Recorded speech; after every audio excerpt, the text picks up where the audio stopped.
Ready start. सभापति महोदय, मैं रक्षा मंत्रालय की मांगों का समर्थन करने के लिए खड़ा हुआ हूँ।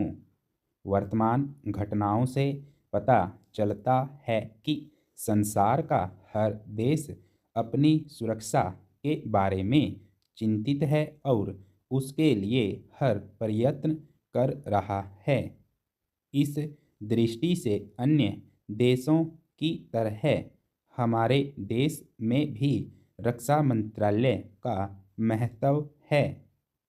मुझे इस बात की खुशी है कि जहां अन्य मंत्रालयों की पिछले साल के कामों के बारे में काफ़ी आलोचना हुई है, वहां इस मंत्रालय की कम आलोचना हुई है। इससे पता चलता है कि इस मंत्रालय ने पिछले साल अच्छा काम किया है। मोटे तौर पर किसी भी देश की सुरक्षा नीति का लक्ष्य यह होता है कि दूसरे देशों, खास तौर से पड़ोसी देशों के साथ मित्रता के संबंध स्थापित हों और हम एक दूसरे के मामलों में हस्तक्षेप न करें। लेकिन उसके साथ यह भी जरूरी होता है कि हम अपने देश की सीमाओं और अखंडता की रक्षा करें। इसलिए हमारे देश का यह कर्तव्य हो जाता है कि हम अपने पड़ोसियों के कार्यों पर पूरी नज़र रखें, क्योंकि आज तक हमारे देश पर जो संकट आए वे हमारे पड़ोसियों से आए हैं। 1965 में पाकिस्तान के साथ जो लड़ाई हुई और उसके बाद ताशकंद में जो समझौता हुआ, वह सिर्फ कागज़ पर ही रहा। पाकिस्तान ने उस पर कोई अमल नहीं किया। इस दृष्टि से बहुत ज़रूरी है कि हम अपने देश की सुरक्षा की हर तरह से व्यवस्था करें। हमारा उद्देश्य दूसरों पर आक्रमण करना नहीं है, लेकिन यदि हम पर कोई आक्रमण करे तो हम में इतनी शक्ति अवश्य होनी चाहिए कि हम उसका डटकर सामना कर सकें। आप जानते हैं कि पिछले दिनों पाकिस्तान को अमेरिका और चीन से काफ़ी मदद मिली है। रक्षा मंत्रालय की रिपोर्ट में कहा गया है कि पिछले साल अमेरिका ने पाकिस्तान को 1500 करोड़ रुपए की फौजी सहायता दी है। आज जहां हम फौजी सामान के लिए अपने कारखानों की मदद से अपनी शक्ति बढ़ाने का प्रयत्न कर रहे हैं, वहां पाकिस्तान संसार के देशों से फौजी सामान खरीद रहा है। अपनी नीति के कारण वह सब देशों से लाभ उठा रहा है। मेरा सुझाव है कि हम को भी अपनी शक्ति बढ़ाने के लिए संसार के अन्य देशों से अधिक फौजी सामान खरीदना चाहिए। आज तिब्बत की सीमा पर चीन की 1.5 लाख फौज खड़ी है। सभापति महोदय, प्रतिदिन छोटी मोटी झड़पें होती रहती हैं।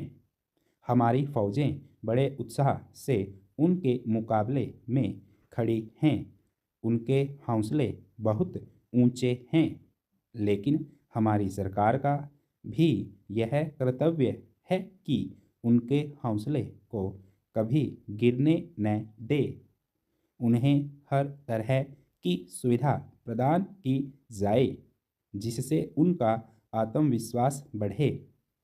मैं मंत्री महोदय से अनुरोध करूंगा कि सरकार अपनी नीतियों के प्रचार का काम ठीक प्रकार से अपनी फौजों से करे, उनको अच्छे अच्छे हथियार दे। अनुसूचित जातियों और आदिवासी जातियों के आयुक्त ने जो अपना प्रतिवेदन प्रस्तुत किया है, उस प्रतिवेदन को देखने से यह प्रतीत होता है कि इसको तैयार करने में उन्होंने बहुत परिश्रम से कार्य किया है। इसके लिए मैं उनको और उनके सहयोगियों को धन्यवाद देता हूँ, परंतु साथ ही साथ इस प्रतिवेदन के संबंध में कुछ आवश्यक निवेदन भी करना चाहता हूँ।